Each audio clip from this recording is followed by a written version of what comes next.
समता कला मंच लोक कवि वामन दादा कर्डक के जन्मदिन के अवसर पर मानव मुक्ति के गीत के साथ लोक शायरी कवियों का अभिवादन।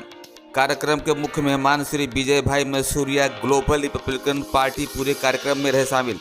लखनसानी सूरजभूमि में आप सभी दर्शक मित्रों का तहे दिल से हार्दिक स्वागत करता हूं। हम इस समय मौजूद हूं मान दरवाजा स्थित आम्बेडकर भवन में, जहां समता कला मंच लोक कवि वामन दादा कर्डक के आज जन्मदिन के अवसर पर यहां पर अत्यंत सुंदर और आकर्षक कार्यक्रम का आयोजन किया गया, जिसमें महाराष्ट्रीयन समाज के लोगों ने बढ़ चढ़ करके भाग लिया है। इस खास अवसर पर आए हैं जो बाहर से प्रमुख वक्ता दंगलकार नितिन चंद्र सिवे, तो हम उनसे जानने की कोशिश करेंगे आज के इस विशेष कार्यक्रम के विषय में क्या कहना चाहते हैं। समता कला मंच लोक कवि वामन दादा कर्डक के जन्म दिवस के अवसर पर मानव मुक्ति के गीत के साथ लोक शायरों एवं कवियों का सांस्कृतिक अभिवादन सभा का आयोजन सूरत शहर के मान दरवाजा निकट आम्बेडकर भवन में किया गया। सुबह 11 बजे से सायंकाल 5 बजे तक चलने वाला यह कार्यक्रम अत्यंत विस्तृत तौर पर चला, जिसमें कलाकारों ने अपनी भूमिका निभाई व संगीतकारों ने अत्यंत सुंदर गीतों से समा को रंगीन बना दिया और कवियों ने तो पूरे समाज के लोगों को अति मनोरंजक ढंग से सभी का मन मोह लिया ऐसा कार्यक्रम की प्रस्तुति दिया। इस कार्यक्रम के मुख्य मेहमान श्री विजय भाई मैसूरिया ग्लोबल रिपब्लिकन पार्टी के राष्ट्रीय महासचिव पूरे कार्यक्रम में शामिल रहे। अभिवादन के साथ सभी महापुरुषों एवं बाबा साहब भीमराव अंबेडकर जी की प्रतिमा पर फूल माला अर्पित करते हुए सभी महापुरुषों को भी पुष्प अर्पित किया गया तथा सभी ने सप्रेम पूर्वक अपने महापुरुषों को सच्चे दिल से याद किया। इस खास अवसर पर बौद्ध भिक्षुनी के द्वारा महात्मा बुद्ध की स्तुति प्रार्थना की गई तथा इस कार्यक्रम में मेहमानों एवं कलाकारों ने को मोमेंटोस दे करके उनका स्वागत भी किया गया। तो चलिए हम आपको दिखाते हैं कार्यक्रम की एक झलक।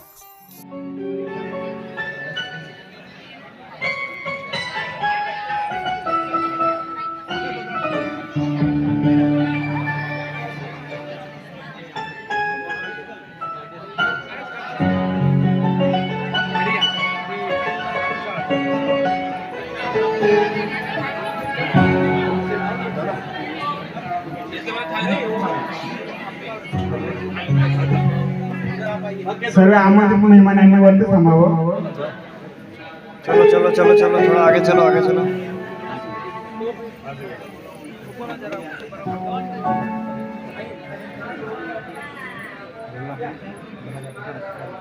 तरी आमची समता कला मंच आणि कलावंत समितीच्या कर्मचाऱ्यांना एक विनंती आहे की पूर्ण कार्यक्रम ऐकावा, आमची भूमिका समजून घ्यावी, कलाकारांची व्यथा ऐकून घ्यावी आणि इथल्या व्यवस्थेला कशा प्रकारे आपल्याला टक्कर द्यायची ही भूमिका समजून घ्यावी।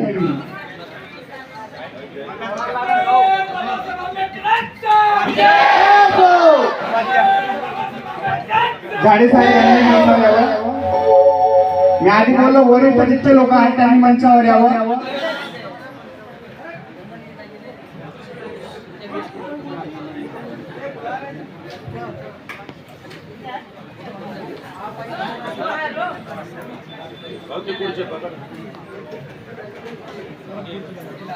एकदम ऊपर चलना होगा। सर्वप्रथम तथागत भगवान समीर समीर के चरणों में प्रिय करती हूँ, जिन्होंने पूरे विश्व को सुख शांति करुणा मैत्री का मार्ग बताया। ऐसे महान तथागत भगवान समीर के चरणों में त्रिवार करती हूँ। परम पूज्य बोधिसत्व डॉक्टर बाबा साहब अम्बेडकर और सभी महान पुरुषों के चरणों में श्रद्धा सुमन पुष्प अर्पित करती हूँ। जो मेरे गुरु मुझे इस वक्त चला रहे हैं, सभी गुरुओं को त्रिवार वंदन करती हूँ। सभी भिक्षु निशुल्क को त्रिवार वंदन करती हूँ। यहाँ पर उपस्थित सभी श्रद्धावान उपासक उपासिकाओं को मेरी ओर से मैत्री पूर्वक नमो बुद्धाय जय जय। सभी श्रद्धावान उपासक उपासिकाओं से नम्र विनती है, कृपया आपने पाँव में चप्पल चलते हैं तो कृपया कुछ समय के लिए चलता दीजिए। हम त्रिशरणी का सिंह देंगे। सामुदो भगवा बुद्धं भगवन्तं अभिवादेमि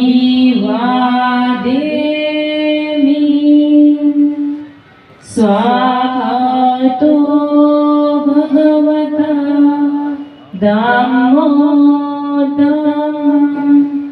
नमस्सामि सुपटिपन्नो भगवतो सावक संघो संघं नमामि। अभी मैं बोलूँ, मेरे बाद आप लोग बोलिएगा। नमो तस्स भगवतो अरहतो सम्मा सम्बुद्धस्स।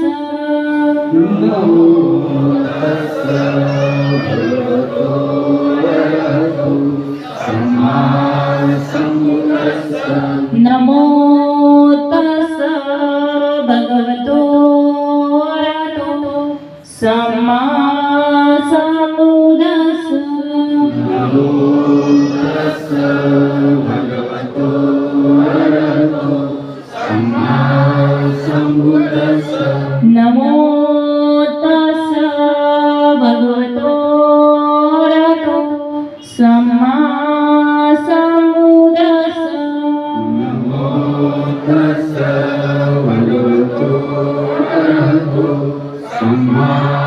सम्बुद्धस्स।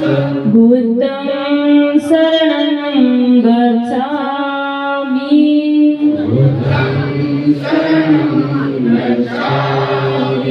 धम्मं शरणं गच्छामि।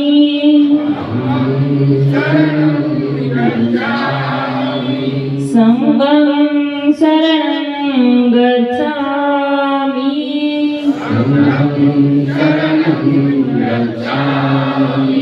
द्वितीयंपि बुद्धं शरणं गच्छामि।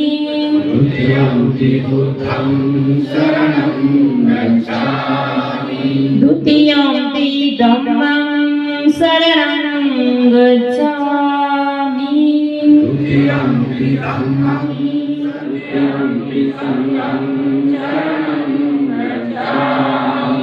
तृतीयंपि बुद्धं शरणं गच्छामि।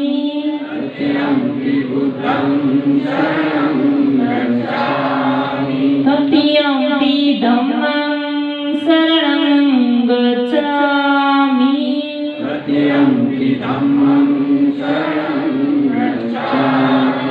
तृतीयंपि संघं शरणं गच्छामि।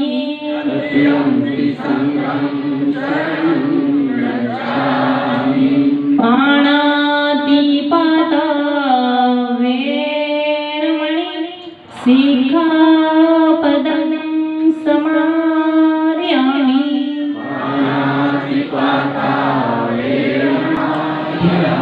कामेषु मिच्छाचारा वेरमणि सिक्खापदं समादयामि।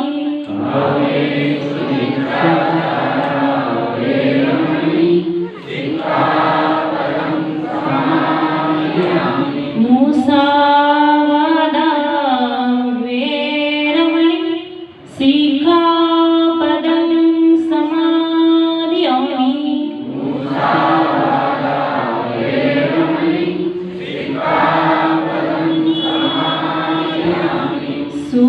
सूरामेरय मोच पमादठाना वेरमणि सिक्खापदं समादयामि।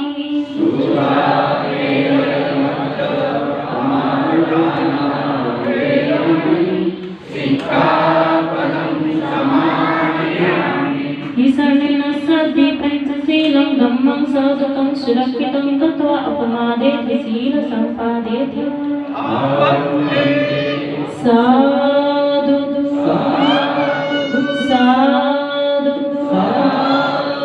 साधु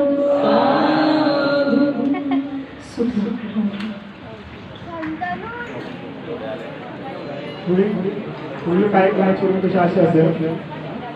आता अभिवादन सेवांची प्रस्तावना होईल, प्रमुख पाहुण्यांचं स्वागत होईल, त्यानंतर समता कला मंच जे आपला विद्रोही शाहीर नेता करतील।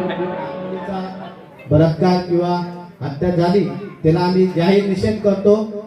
मौन स्टार्ट।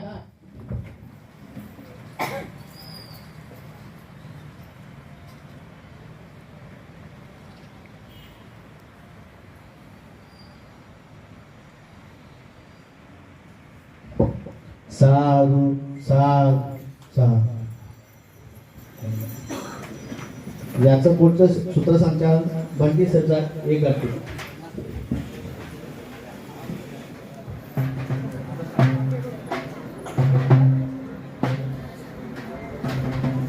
इकडे इकडे इकडे. हे चेहरे आहेत त्या कलाकारांना, ज्याच्याकडे जी कला असेल, ज्याच्याकडे गळा असेल, ज्याच्याकडे डप असेल, ज्याच्याकडे घुंगरू असेल, ज्याच्याकडे ढोलकी असेल, त्यांनी सर्वांनी सोबत यावं आणि इथल्या पोशाख.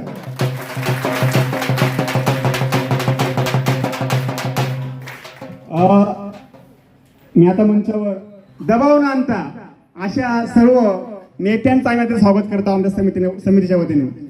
विजय मस्तिरा साहेब यांनी मंचावर यावं, आमचे तसेच अध्यक्ष कृष्णाबी वानखेडे यांनी मंचावर यावं, कुणालदादा सोनवणे यांनी मंचावर यावं, सागरदास साळुंके यांनी मंचावर यावं, तसेच आमचे प्रमुख वक्ते महाराष्ट्रातून आलेले नितीनदादा चंदनशिवे यांनी मंचावर यावं.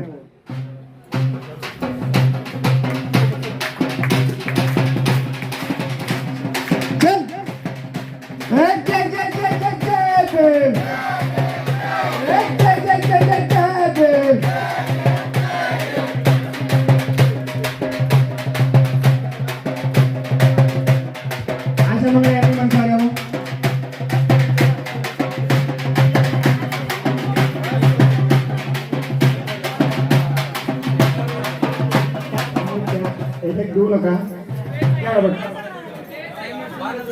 वेळ खूप जास्त लागलेला आहे त्यासाठी.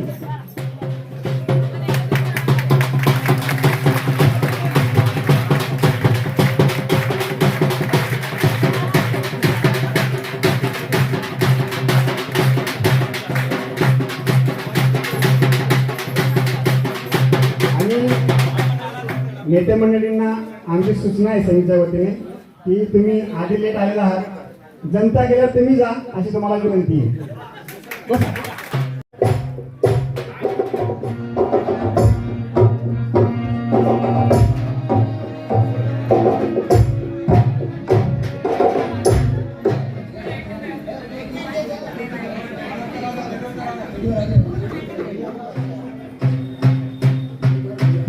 माईक सेटिंग लगेचच करत आहोत.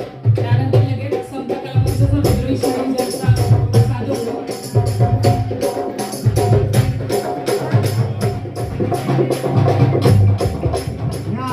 अज्ञात शरीरांना अभिवादन करत समता कलामन सादर करीत आहे.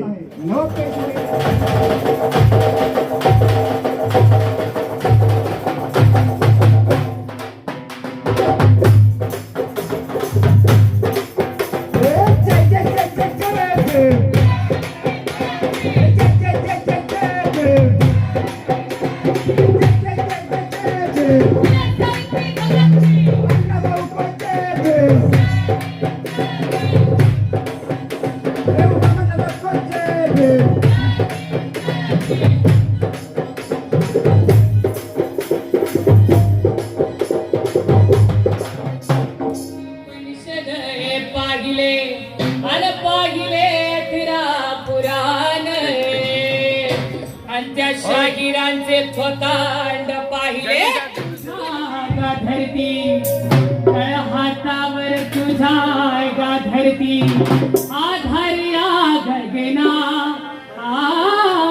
आधारिया गगना, आमचा सलाम दान गना,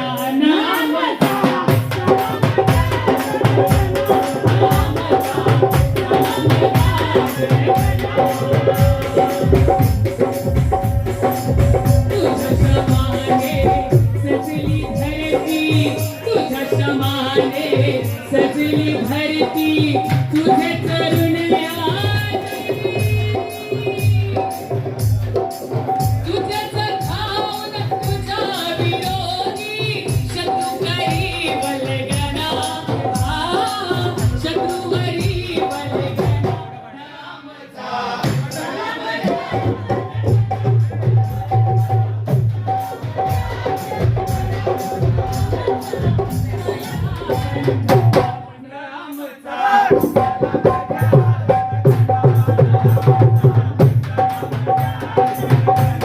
राम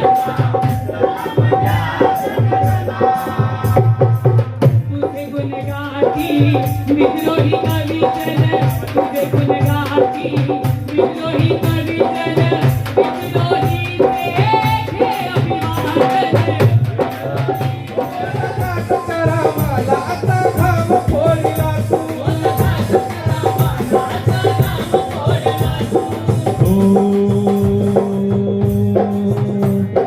स्वाभिमानी बाणा, तुझा स्वाभिमानी बाणा, आम्ही विसरलो कसे तुझा स्वाभिमान, भारताच्या स्वप्न सौरे सांग बघू मी कसे, अभिवादन अभिवादन.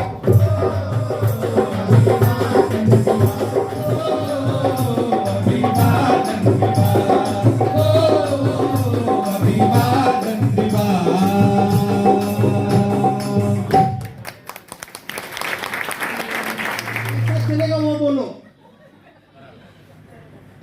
उसको हमारे धर्म में आने को बोलो, हमारे लिए धर्म महत्वाचा आहे म्हणलं मराठीत नीट म्हणलं त्याला मुसलमान व्हायला सांग, आम्ही काही करणार नाही तुम्हाला. मी एका सेकंदात म्हणलं तोच का, आम्ही सगळीच होते, मी बी होतो.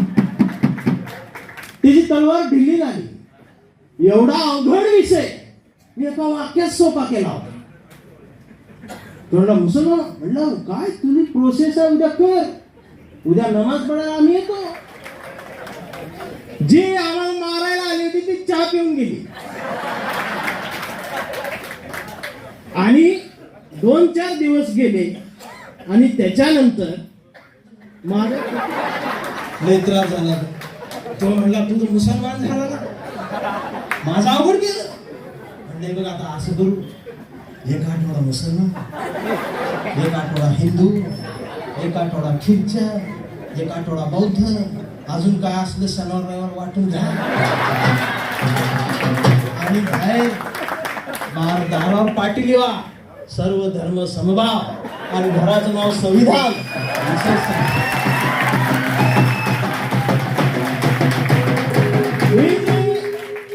एवढं तुम्हाला वाटतंय हे आज बोललोय, व्हिडिओ झालाय, उद्या व्हायरल झालाय, बघा की.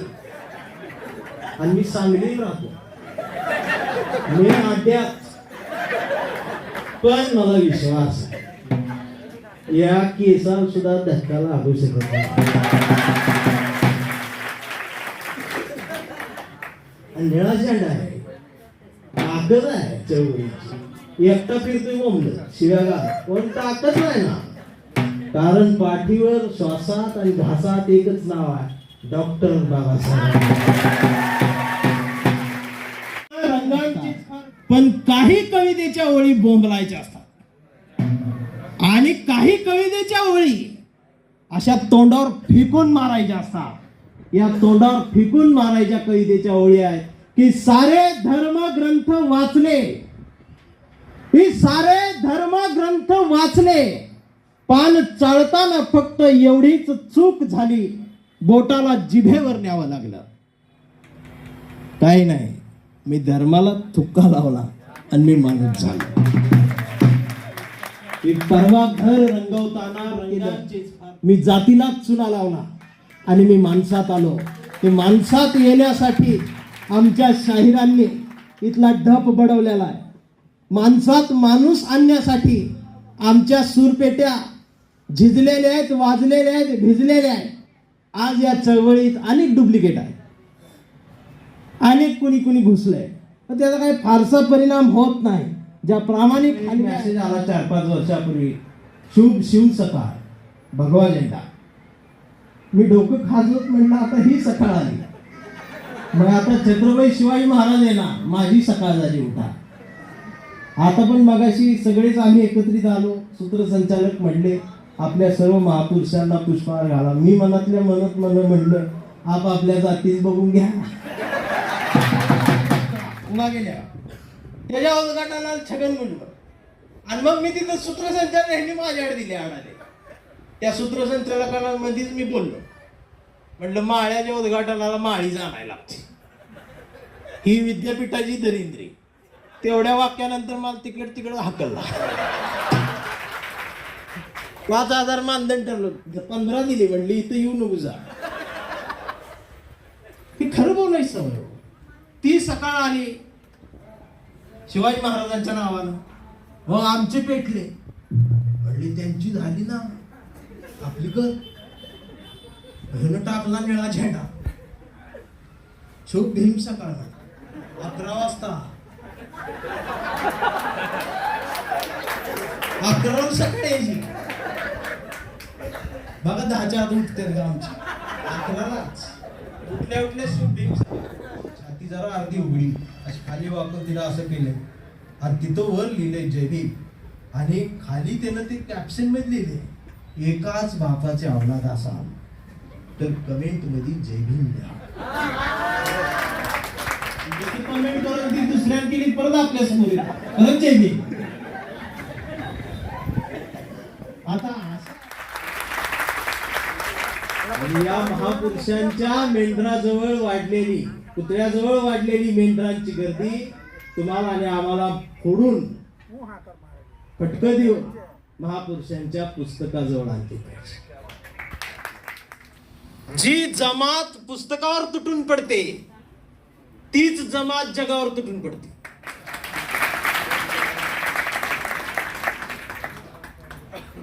तुम्हाला आम्हाला समजून घ्यावं लागेल चळवळ काय आहे. ही पोरांना चळवळ समजली, ही येत आहेत गाणी म्हणतात. काय येतो एवढा दणका, काय येतो एवढा आवाज, का पेटतायत या हलक्या 8वीच्या वर्गात गेल्या 14 वर्षापासून नापास होत होता. त्यावेळेला पुढे ढकलायची पद्धत नव्हती. 14 वर्षानंतर माझं उत्तर आज बरोबर आलंय आणि नियमानुसार आज सगळ्यांना दणका मिळाला. आणि पोरांच्या लक्षात आलं आज वेळ आली. नानान पटकन जाऊन दार लावलं आणि दाराला कडी लावून नाना दाराजवळ थांबला. तशी पोरं बोंबलायला लागली, मास्तर थर कापायला लागले. सगळं गाव गोळा झालं, शाळेत काय चाललंय, दार कोण उघडना. शेवटी सरपंच खिडकीतनं वर आले.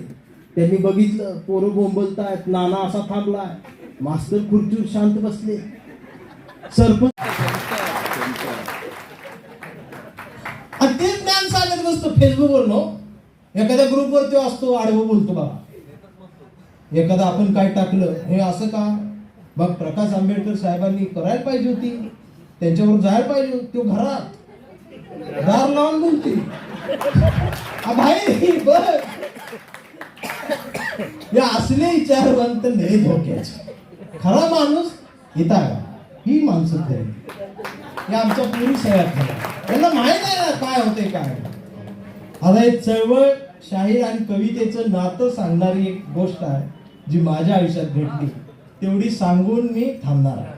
कारण या ठेक्यांच्या आणि तुमच्या मनातल्या ठोक्यांच्या मध्ये माझ्यासारख्या देखण्या माणसांनी किती काळ उभं राहायचं याची जाणीव मला आहे. पण माझे शब्द देखणे आहेत, कारण मला जग बघायला लागले आहे. मला बरेच जण म्हणले जरा सगळ्यांना सामावून घेणार लिहा. म्हणजे नेमकं काय करा, म्हणजे तिकडची लिहा, पाना फुलावर लिहा, गुलाबीवरती लिहा, प्रेमावर लिहा, सारखंच विद्रोही का, सारखंच बाहेर. आणि मी कविता लिहायचो पुण्यात आणि पेपरला पाठवायचो. आणि ते रविवारच्या पुरवणीत त्या कविता छापून यायच्या. माझं तेवढंच स्वप्न होतं की माझी कविता पेपरला छापून यावी. आणि कविता लिहायचो आणि पाठवायचो आणि दर रविवारी ती पेपर घेऊन बघायचं, माझी कविताच यायची नाही. आणि ज्या कविता यायच्या छापून त्या कविता वाचल्यावर लक्षात यायचं अरे माझी कविता ह्या सगळ्यांपेक्षा भारी आहे, तरी पण ह्यांची आली, माझी का नाही. चळवळीतला एक जण कार्यकर्ता भेटला, त्याला म्हटलं माझी कविता छापून येत नाही साहेब. पण तिला मिठीत घ्यायला कविता तिने ती राहली, ते झालंय सगळं. मिक्सर आणायचा. हा कांबळे जोपर्यंत जिवंत आहे तोपर्यंत ही चळवळ जिवंत आहे, तोपर्यंत हा देश जिवंत राहणार आहे, तोपर्यंत आंबेडकर जिवंत राहणार आहे. जास्त वेळ घेत नाही. बाकी तुम्ही माझ्यासारख्या सुंदर कवीला या ठिकाणी बोलवलं त्याबद्दल आभार. काही चळवळीतल्या कार्यक्रमात कधी मानायचे नसतात, पण या 3 शाहिरांना इतकंच म्हणेन की हे सत्कारांचे गुलाबांचे फुलांचे हे हार कशाला, हे आभारांचे भार कशाला, मनात एक अण्णाभाऊंच्या शाहिरीचं घरटं बांधूया, त्या घरट्याला दार कशाला, झुळझुळत्या वामनदादांच्या कवितेच्या झऱ्याला आपण पाणी देत राहूया, मिनमिनत्या देवळीतल्या पंक्तीला गदरच्या कवितेचा उजेड देत राहूया, आणि जोपर्यंत समता कला मंच या चळवळीच्या आवाजानं चळवळीसाठी तुमच्या आमच्या काळजाला प्रतिसाद देत राहील, त्या प्रतिसादाला मनापासून साथ घालत राहूया, दाद देत राहूया. मनापासून एकदा कडक मानाचा आणि ज्ञानाचा जय हिंद.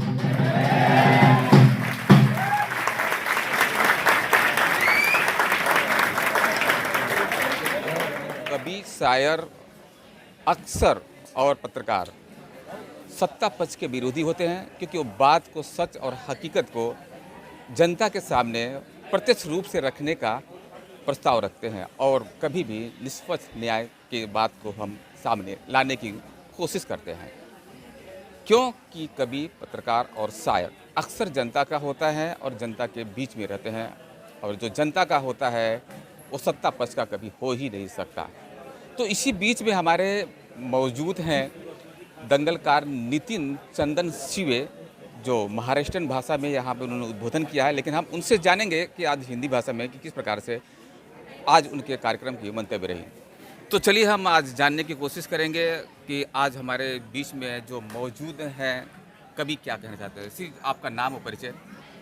मेरा नाम है दंगलकार नितिन चंदन शिवे. मैं महाराष्ट्र के सांगली ज़िले से कोटिमंकाल तहसील से यहाँ पर आया हूँ. आज समता कला मंच की तरफ से सूरत में हमारे जो मानव मुक्ति के गीत गाते थे शायर, वो लोकबा शाहीर अण्णाभाऊ साठे, वामनदादा कर्डक और गदर, जिनकी शायरी ने आज भूखे प्रदेश में जो पंछी उड़ रहे थे उनकी भूख की आग कागज़ पर उन 3 शायरों ने लिखी. उन 3 शायरों को नमन करने के लिए, उनकी यादें ताज़ा करने के लिए, उनको अभिवादन करने के लिए समता कला मंच ने आज अभिवादन सभा सूरत में आयोजित की थी. इस सभा का मैं प्रमुख वक्ता इस नाते से यहाँ पर उपस्थित हुआ था. आज बहुत सुंदर आयोजन यहाँ पर किया, और ये साहब जो है इन्होंने हमारे विजय साहब जो है इन्होंने हमारी बहुत खातिरदारी की, बहुत प्यार मिला. सूरत में बहुत प्यार मिला, सूरत के लोगों से बहुत प्यार मिला. अच्छा लगता है, और हम जैसे शायरों का, हम जैसे लेखकों का, कवि का आवाज़ सुनने के लिए कोई ना कोई खड़ा है. क्योंकि कोई ना कोई लिखने वाला रहता है तो कोई ना कोई पढ़ने वाला भी ज़रूर रहता है. इस देश में जो दिखाया जा रहा है आजकल, जो अच्छा है वही दिखाया जाता है, लेकिन विनेश फोगाट की कहानी दबाई जाती है. किसी के ऊपर अत्याचार, बलात्कार होता है तो वो गाड़ दिया जाता है. ज़मीन के अंदर जो गाड़ दिया गया है इस देश में, उसको बाहर निकाल के लिखने का काम हमारे शायरों ने किया, हमारे साहित्यिकों ने किया, हमारे लेखकों ने किया. उन लेखकों को हम कभी भूलेंगे नहीं. ऐसी चेतावनी आज यहाँ के सूरत के नौजवानों ने इस कार्यक्रम के माध्यम से दी है. तो ये निश्चित तौर से इस अम्बेडकरी हमारी चळवळ में, पुरोगामी चळवळ में, मानवतावादी चळवळ में, समतावादी चळवळ में एक नया अंगार, एक नई प्रेरणा आज इस कार्यक्रम के माध्यम से बनाई जा चुकी है. ऐसे कार्यक्रम हर जगह पर होने चाहिए. इसके लिए मैं समता कला मंच के सभी आयोजकों का, सभी युवकों का दिल से धन्यवाद देता हूँ, उनकी तारीफ करता हूँ. हालांकि आपके पूरे कार्यक्रम मराठी भाषा में हुए, तो इस आज के कार्यक्रम में जो आपके जो वाक्य रहे और देश की स्थिति को, परिस्थिति को देख करके आपने जो बात कही है, उसके बारे में क्या कहना चाहेंगे? जिस देश में अभी जो फिलहाल जो कुछ हो रहा है, हुकुमशाही की तरफ कुछ हमें बढ़ाया जा रहा है, संविधान को कुछ टच करने की कोशिश कर रहे हैं, जो जात और धर्म के साइड से खड़े होकर धर्म कितना महान है ये कह रहे हैं, उनको हम ये कहना चाहते हैं कि जात धर्म बाद में है, पहले इस देश है, पहला ये देश है और देश का संविधान पहले है, बाद में धर्म है, बाद में जात है, बाद में सब कुछ है. पहला इंसान है, भारतीय है। यहाँ पर कोई हिंदू नहीं है, यहाँ पर कोई मुसलमान नहीं है, कोई सिख बौद्ध ये नहीं है। ये सब अपने अपने घर में हैं और उन्होंने घर में ही रहना चाहिए। जब हम चौक पे आते हैं, रोड पे आते हैं, ऑफिस में आते हैं, बाहर आते हैं, जैसे हम घर का दरवाज़ा खोल के आसमान के नीचे आते हैं, तो हम सिर्फ ज़मीन के ऊपर पैर रखते हैं तो सिर्फ भारतीय ही है, ऐसी सबको भावना रहनी चाहिए। ये बताने के लिए हम लिखते हैं, आक्रोश करते हैं और करते रहेंगे, क्योंकि हम भगत सिंह के विचारों का उस मिट्टी से आते हैं और हाथ उठाकर कहते हैं इनकलाब जिंदाबाद। बहुत बहुत धन्यवाद आपका। यहाँ पर आपने देखा कि प्रमुख वक्ता जो इस कार्यक्रम के दंगलकार नितिन चंदन शिवे जी ने जो अपने विचार यहाँ पर व्यक्त किए हैं, वास्तव में अगर देखा जाए तो देश की स्थिति और परिस्थिति को देख करके पूरी तरीके की बात को, सत्यता को सामने लाने का प्रयास करते हैं। तो एक पत्रकार, कवि और शायर की एक उतनी बड़ी भूमिका होती है कि जिसका कुछ महत्व कम नहीं होता है। समझने की ज़रूरत है